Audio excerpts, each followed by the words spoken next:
Les dimensions de l'ensemble sont gigantesques. Le contraste est saisissant lorsque l'on observe la manœuvre se déroulant sans bruit, sans secousse, tout en douceur.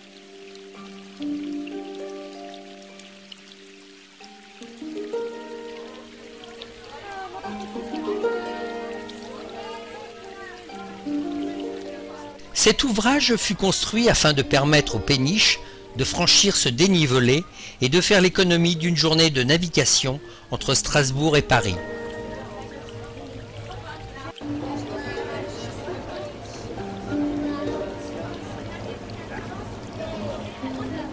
Nous sommes face à un chariot-bac au gabarit d'une écluse classique, 41,50 m par 5,50 m de large, qui se déplace sur une pente d'une inclinaison de 41%.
Le dénivelé de 44,55 m est franchi en 4 minutes seulement, et ceci pratiquement sans énergie, car on utilise le poids de l'eau et des contrepoids. 45 minutes sur ce canal de Marmorin et je vais vous donner quelques informations concernant le fonctionnement de cet ouvrage, car il a la particularité de fonctionner presque sans utiliser d'énergie. Regardez déjà les différents éléments qui composent cet ouvrage. Il y a tout d'abord ce chariot-bac dans lequel nous sommes. Ce chariot-bac, c'est tout simplement une écluse qui se déplace sur les... Bien, mesdames et messieurs, on est maintenant sur la voie du bateau, le câble qui nous relie au protocole. Alors, ces câbles sont bien sûr les ingénieurs qui ont conçu l'ouvrage. Il n'aurait fallu que 2 câbles, cela aurait suffi pour assurer les manœuvres. À ces contre-côtés, vous allez les voir dans quelques instants de trait sur la droite, qui sont des blocs de béton, alourdis par des plaques en fonte, ils pèsent chacun 450 tonnes. Le plan incliné est opérationnel depuis 1969, mais depuis 1853, date de mise en service du canal, le seul tronçon de Saint-Louis-Artzwiller par la vallée, long de 4 km, comprenait 17 écluses et demandait une journée de navigation. Nous sommes ici sur le canal de la Marne, le canal du Haut-Rhin en direction de Nancy, Vitry-le-François, la Marne, la Seine, Paris, etc. Et le canal du Bac, qui part en direction de Strasbourg et du Rhin.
Suivant le principe d'Archimède, la péniche qui entre dans le bac refoule vers le canal une quantité d'eau équivalente à la masse du bateau.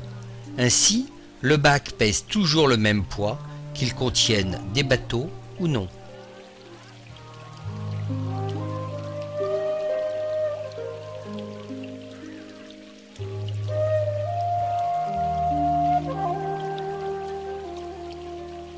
Deux contrepoids sur chariot guidé, en béton et plaques d'acier, de 450 tonnes chacun. Chaque contrepoids est raccordé au bac par 14 câbles d'acier de 27 mm de diamètre.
Dans la salle des machines, deux treuils entraînés chacun par un moteur électrique de 90 kW assurent la manœuvre et n'ont que le frottement et l'inertie à vaincre pour déplacer la charge.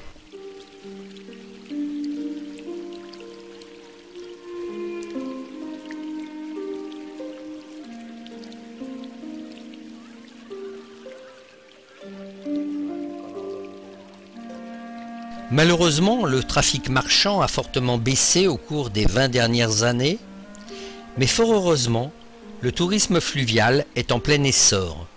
Plus de 10 000 bateaux de plaisance empruntent le plan incliné chaque année.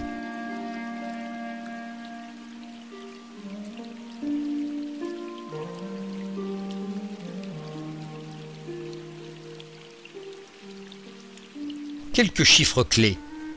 Une rampe en béton armé avec rail en acier permettant un déplacement horizontal de 108,60 m sur une dénivellation de 44,50 m, soit une pente de 41% et un angle de 22 degrés. Un bac en acier de 41,50 m de long par 5,50 m de large et 3,20 m de profondeur, soit 730 m3 de contenance. Chariot en acier qui donne un poids total de 900 tonnes. Il a une vitesse de 0,60 m à la seconde, soit 2,2 km/h.